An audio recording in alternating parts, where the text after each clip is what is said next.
أعوذ بالله من الشيطان الرجيم. بسم الله الرحمن الرحيم.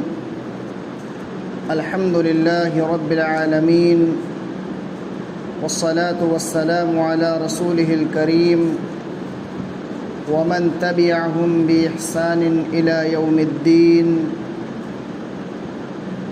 أما بعد، قال الله تبارك وتعالى: أعوذ بالله من الشيطان الرجيم. بسم الله الرحمن الرحيم. قلنا اهبطوا منها جميعا فإما يأتينكم مني هدى فمن تبع هداي فلا خوف عليهم ولا هم يحزنون.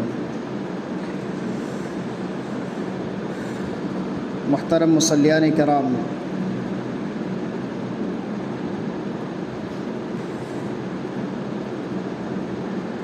گزشتہ درس میں ہم لوگوں نے پڑھا تھا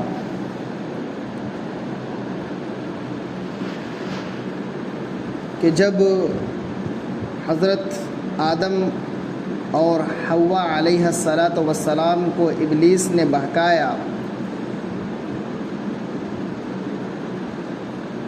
ان کے بہکاوے میں آ کر اس درخت کے قریب پہنچ گئے تو اللہ رب العالمین نے انہیں جنت سے نکال دیا۔ جب حضرت آدم علیہ السلام کو اپنی غلطی کا احساس ہوا تو انہوں نے اللہ رب العالمین سے توبہ و استغفار کرنا شروع کیا، تو اللہ رب العالمین نے ایک بہترین کلمہ ان کو سکھلایا، بہترین باتیں سکھلائی کہ ربنا ظلمنا انفسنا وان لم تغفر لنا وترحمنا لنکونن من الخاسرین۔ آدم علیہ السلام نے اللہ رب العالمین سے دعا کیا، اپنے گناہوں کی معافی مانگی، تو اللہ رب العالمین نے ان کو معاف کر دیا۔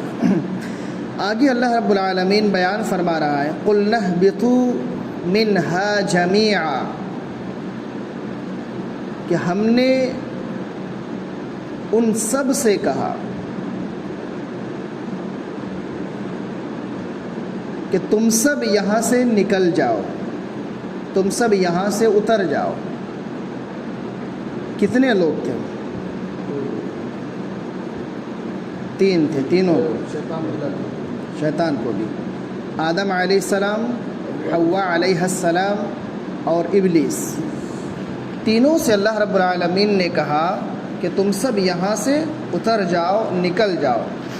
فَإِمَّا يَأْتِيَنَّكُم مِّنِّي هُدًى، فَإِمَّا، پھر اگر، يَأْتِيَنَّكُم، تمہارے پاس آئے، مِّنِّي هُدًى، میری طرف سے کوئی ہدایت، پھر اگر میری طرف سے کوئی ہدایت تمہیں پہنچے،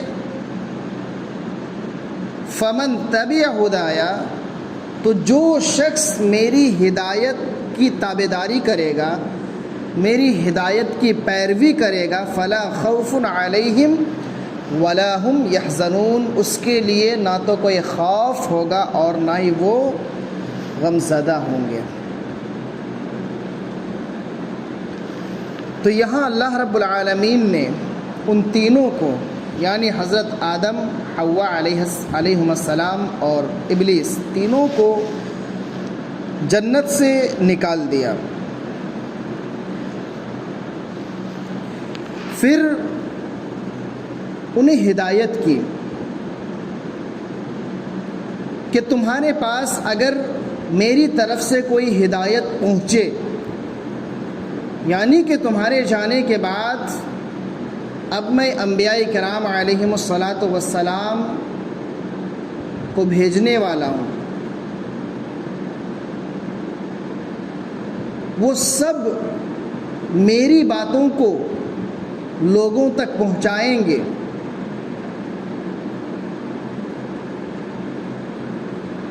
تو جو بھی ہدایت تمہارے پاس پہنچے اور اس ہدایت کو اگر کوئی مانتا ہے، حق کو اپناتا ہے، تو پھر اس کے لیے بہت بڑی خوشخبری ہے، اور وہ خوشخبری جنت ہے۔ لیکن اگر کسی نے میرے بھیجے ہوئے رسولوں کو جھٹلایا، معجزات جو رسولوں سے ظہور ہوئے ان کا اگر کسی نے انکار کیا، تو پھر اس کے لیے جہنم ہے۔ تو اللہ رب العالمین نے یہاں ان تینوں سے کہا کہ میرے رسول بھی آنے والے ہیں، میری کتابیں نازل ہونے والی ہیں، معجزات کا ظہور ہونے والا ہے، اس کے علاوہ بہت ساری نشانیاں جو قدرت کاملہ کی دلیل ہیں ان سب کا ظہور ہونے والا ہے۔ تو ان تمام چیزوں کے پہنچ جانے کے بعد تم میں سے جس نے بھی اس کو اپنایا، اس کی تصدیق کیا، اس کی تابعداری کیا، تو یقیناً اس کے لیے جنت ہے، اور اگر تم میں سے کسی نے اس کا انکار کیا تو پھر اس کے لیے جہنم ہے، جس کا ذکر آگے اللہ رب العالمین بیان فرما رہا ہے۔ والذین کفروا، اور جن لوگوں نے کفر کیا، وکذبوا بآیاتنا، اور ہماری آیتوں کو جھٹلایا، اولئک اصحاب النار، تو یہی لوگ اصحاب نار یعنی جہنم والے ہیں۔ ہم فیہا خالدون، اس میں وہ ہمیشہ ہمیش رہیں گے۔ تو انکار اور تکذیب کرنے والے جہنم میں ہمیشہ ہمیش رہیں گے۔ حدیث رسول صلی اللہ علیہ وسلم ہے کہ اصلی جہنمی یعنی دائمی جہنمی، ہمیشہ ہمیش کے لیے جہنم میں وہی رہے گا جو اللہ کی آیات کا انکار کرتا ہے،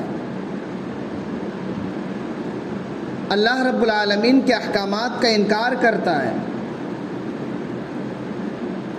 اللہ کے ساتھ دوسروں کو شریک ٹھہراتا ہے۔ تو یقیناً انکار کرنا اس بات کی دلیل ہے کہ اس نے اللہ کے احکامات پر عمل نہیں کیا، نہ تو ایمان لایا، اور جو شخص ایمان نہیں لاتا ہے تو اس کے لیے اسلام میں کوئی جگہ نہیں ہے، اور ایمان لانے کا مطلب اب انکار کی کوئی گنجائش نہیں ہے۔ تو ہمیشہ ہمیش کے لیے جہنم میں وہی لوگ رہیں گے جو اللہ کی آیتوں کا انکار کرتے ہیں۔ تو جو دائمی طور پر جہنم میں رہیں گے انہیں کبھی نہ تو موت آئے گی اور نہ ہی کبھی راحت محسوس ہوگی جہنم میں۔ لیکن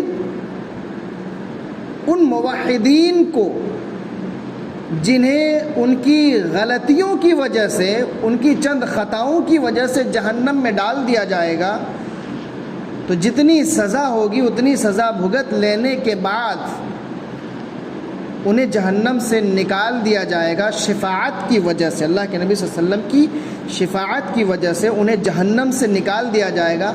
تو جب انہیں جہنم سے نکالا جائے گا اس وقت ان کے جسم کوئلے کی مانند ہوں گے، جل کر کالے ہو جائیں گے۔ پھر اللہ رب العالمین انہیں نئی چمڑی عطا کرے گا، اور اس کے بعد پھر اگلا سلسلہ شروع ہوتا ہے۔ تو یہاں پہ ہے کہ والذین کفروا، اور جن لوگوں نے انکار کیا، وکذبوا بآیاتنا، اور ہماری آیتوں کو جھٹلایا، یہی لوگ ہمیشہ ہمیش کے لیے جہنمی ہیں۔ کہ جو لوگ انکار کریں گے اور ہماری آیتوں کو جھٹلائیں گے یہی لوگ جہنم والے ہیں، اس میں ہمیشہ ہمیش رہیں گے۔ پھر آگے اللہ رب العالمین فرما رہا ہے بنی اسرائیل کو مخاطب کر کے، یا بنی اسرائیل اذکروا نعمتی التی انعمت علیکم، کہ اے بنی اسرائیل یاد کرو نعمتی التی، میری ان نعمتوں کو، انعمت علیکم جن نعمتوں کو میں نے تم پر اتارا، یعنی جن کا انعام میں نے تم پر کیا، اے بنی اسرائیل ان نعمتوں کو یاد کرو جو نعمتیں میں نے تمہیں عطا کی تھی، ان نعمتوں کو یاد کرو۔ وَأَوْفُوا بِعَهْدِي، اور میرے عہد کو، میرے وعدے کو پورا کرو۔ اوفی بعہدکم، میں تمہارے عہد کو پورا کروں گا۔ وَإِيَّايَ فَارْهَبُونَ، اور مجھی سے ڈرو، صرف مجھی سے ڈرو۔ تو یہاں اللہ رب العالمین نے بنی اسرائیل سے کہا کہ اے بنی اسرائیل میری ان نعمتوں کو یاد کرو، کیونکہ بنی اسرائیل پر اللہ رب العالمین کا بہت انعام ہے، بہت احسان ہے۔ بے شمار انبیاء و رسول علیہم السلام کو بنی اسرائیل میں بھیجا، تو جتنے بھی انبیاء و رسول علیہم السلام بنی اسرائیل میں آئے، ان تمام کی دعوت توحید تھی، اور یقیناً انبیاء تھے تو حق پر ہی تھے، کبھی بھی انہوں نے باطل اور غلط چیزوں کو پھیلایا نہیں، بلکہ اللہ رب العالمین کی طرف سے بھیجی ہوئی شریعت، بھیجی ہوئی تعلیمات کو لوگوں تک پہنچایا۔ تو بنی اسرائیل کو اللہ رب العالمین مخاطب کرتے ہوئے فرما رہا ہے کہ اے بنی اسرائیل تم یاد کرو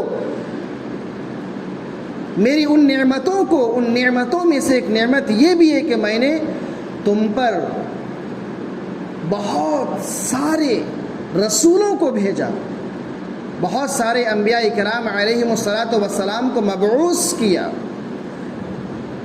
اسی طرح انبیاء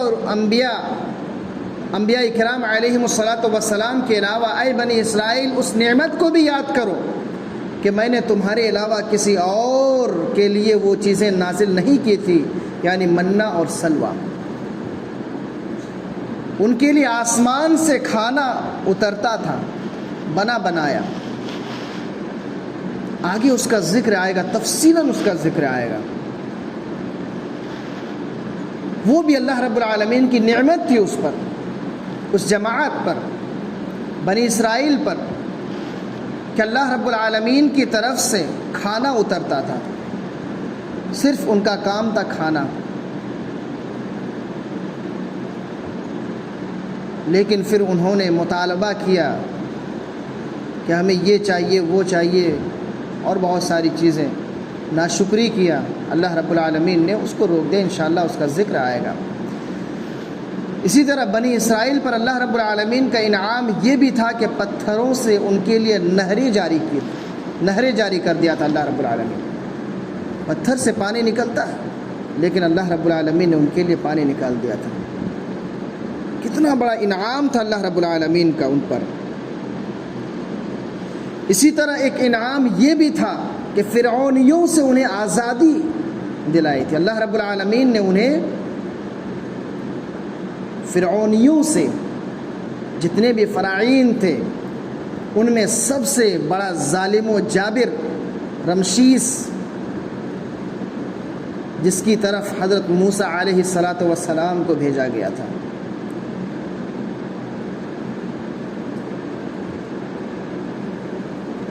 تو انہوں نے، یعنی کہ بنی اسرائیل نے اللہ رب العالمین کے انعامات کو پانے کے باوجود بھی اللہ رب العالمین کی ناشکری کیا۔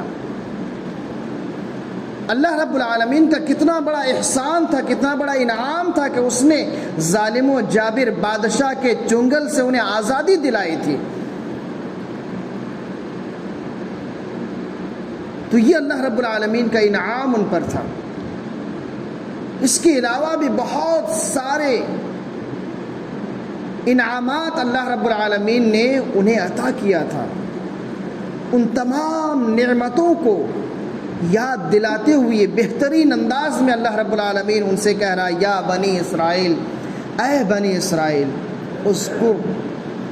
یاد کرو، اذکرو یاد کرو، یعنی تم سب کے سب یاد کرو میری ان نعمتوں کو انعمت علیکم جن کو میں نے تم پر کیا۔ وَأَوْفُوا بِعَهْدِي، اور میرے عہد کو پورا کرو، یعنی کہ اللہ رب العالمین نے بنی اسرائیل پر کتابیں بھی نازل کی، ان کتابوں میں یہ باتیں لکھی ہوئی تھی کہ آخری نبی آنے والے ہیں، سب کچھ اشارہ تھا۔ اہل کتاب اللہ کے نبی صلی اللہ علیہ وسلم کے تعلق سے اس قدر معلومات رکھتے تھے، آپ صلی اللہ علیہ وسلم کی پیدائش سے پہلے اس قدر معلومات رکھتے تھے، انہیں اتنا یقین تھا، ان کی کتابوں میں اس طرح لکھا ہوا تھا کہ حدیث میں آیا ہے کہ جس طرح ایک ماں اپنے بچے کو پہچانتی ہے، اس طرح یہود و نصارہ اللہ کے نبی صلی اللہ علیہ وسلم کو پہچانیں گے۔ لیکن اس کے باوجود بھی سب سے پہلی جماعت جس نے اللہ کے نبی صلی اللہ علیہ وسلم کا انکار کیا اہل کتاب میں سے، وہ بنی اسرائیل ہے، سب سے پہلی جماعت۔ تو وہی اللہ رب العالمین کہہ رہا ہے کہ وَأَوْفُوا بِعَهْدِي، میرے عہد کو پورا کرو، یعنی کہ میں نے اپنی کتاب کو تم پر نازل کیا، اس کتاب کے جتنے بھی احکامات ہیں، اس کتاب میں جو لکھا ہوا ہے کہ آخری نبی آنے والے ہیں، اس نبی کی تابعداری کرنا، اس نبی کی اتباع اور پیروی کرنا، اس نبی پر ایمان لانا، سب کچھ لکھا ہوا تھا۔ اے بنی اسرائیل، تم میرے عہد کو پورا کرو، اوفی بعہدکم، میں تمہارے عہد کو پورا کروں گا۔ یعنی کہ اگر میری نازل کردہ کتابوں پر تم ایمان لاؤ گے تو میرا یہ وعدہ ہے کہ میں تمہیں ایسی جنت میں داخل کروں گا جس جنت کے نیچے نہریں جاری ہیں، ایسی جنت میں داخل کروں گا جس جنت میں کبھی موت نہیں آئے گی، نہ تو کبھی کوئی پریشانی ہوگی۔ تو یہ اللہ رب العالمین کا وعدہ ہے کہ بنی اسرائیل، اگر تم میرے عہد کو پورا کرو گے تو میں تمہارے عہد اور وعدے کو پورا کروں گا، میں تمہیں بہترین جگہ عطا کروں گا۔ وَإِيَّايَ فَارْهَبُونَ، اور صرف مجھی سے ڈرو۔ تو یقیناً اللہ رب العالمین کا بے شمار انعام رہا ہے بنی اسرائیل پر۔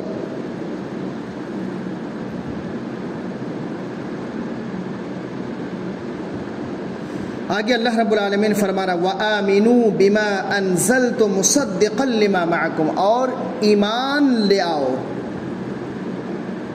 اس پر جس کو میں نے نازل کیا ہے۔ وَآمِنُوا، اور ایمان لے آؤ، بما، اس پر، انزلت، جس کو میں نے نازل کیا ہے، مصدقا لما معکم، جو تمہارے پاس ہے اس کی تصدیق کرنے والا ہے، اس پر ایمان لے آؤ۔ وَلَا تَكُونُوا أَوَّلَ كَافِرٍ بِهِ، اور پہلے کافروں میں سے نہ ہو جاؤ، انکار کرنے والوں میں سے نہ ہو جاؤ اس چیز کا جس کو میں نے تم پر نازل کیا ہے۔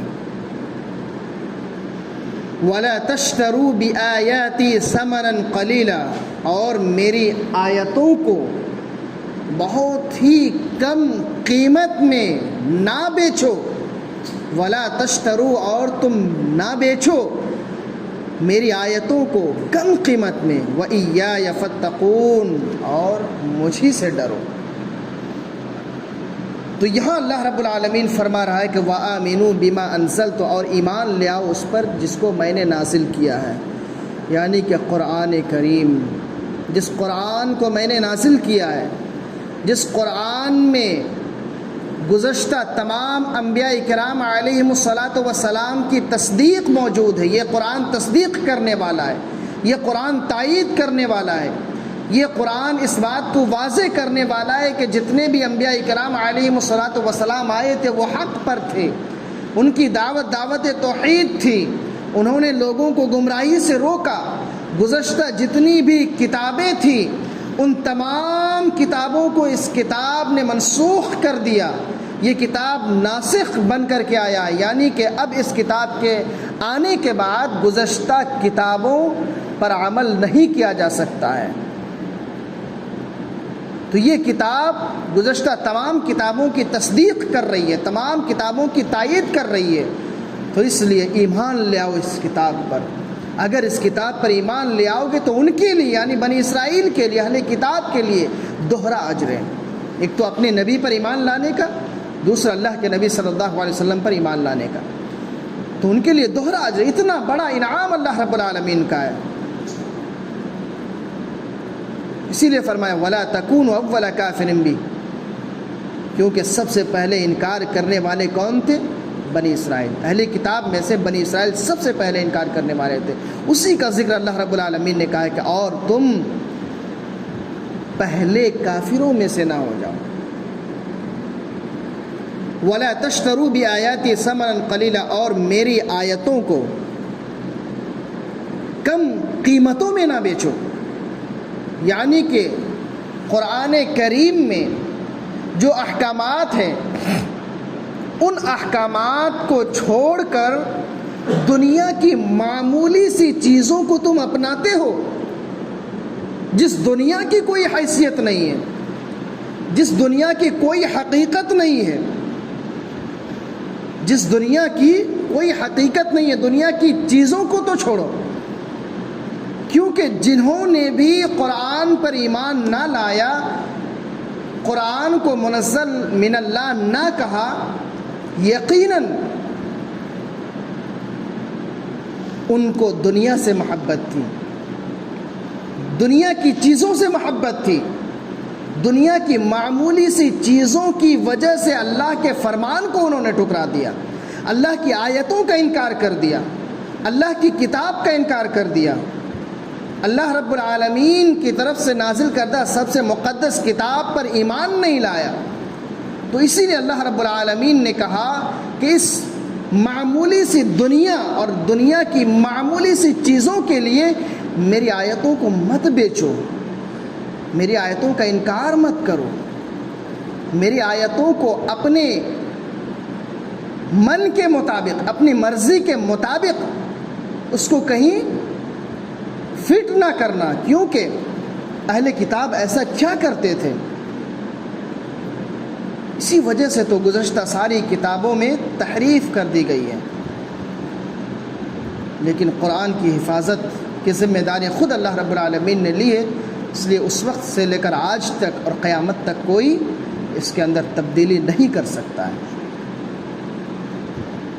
تو وہی ہے کہ میری آیتوں کو کم قیمتوں میں نہ بیچو، وَإِيَّايَ فَاتَّقُونَ، اور مجھے سے ڈرو۔ تو یقیناً اللہ رب العالمین ان آیات میں بنی اسرائیل کو بہترین انداز میں اپنا انعام یاد دلا رہا ہے کہ اے بنی اسرائیل، میں نے تم پر بہت سارا انعام کیا ہے، اب تم اپنے آپ کو بچا لو، جہنم کی آگ سے بچا لو، جہنم کی سختی سے بچا لو، میری نازل کردہ کتاب پر ایمان لے آؤ، میرے نبی پر ایمان لے آؤ، کیونکہ تمہیں سب کچھ معلوم ہے کہ یہ آخری رسول ہیں، یہ اللہ کے بھیجے ہوئے رسول ہیں، یہ اللہ کی نازل کردہ کتاب ہے، سب کچھ معلوم ہونے کے باوجود بھی سب سے پہلے انکار کرنے والے تم ہی ہو۔ یہ تو سب سے بڑی بے وقوفی ہے کہ حق بات جانتے ہوئے انکار کر رہے ہیں، حق بات پہنچنے کے باوجود بھی اس کے انکاری ہیں۔ اسی لیے کہتے ہیں کہ جو کافر ہیں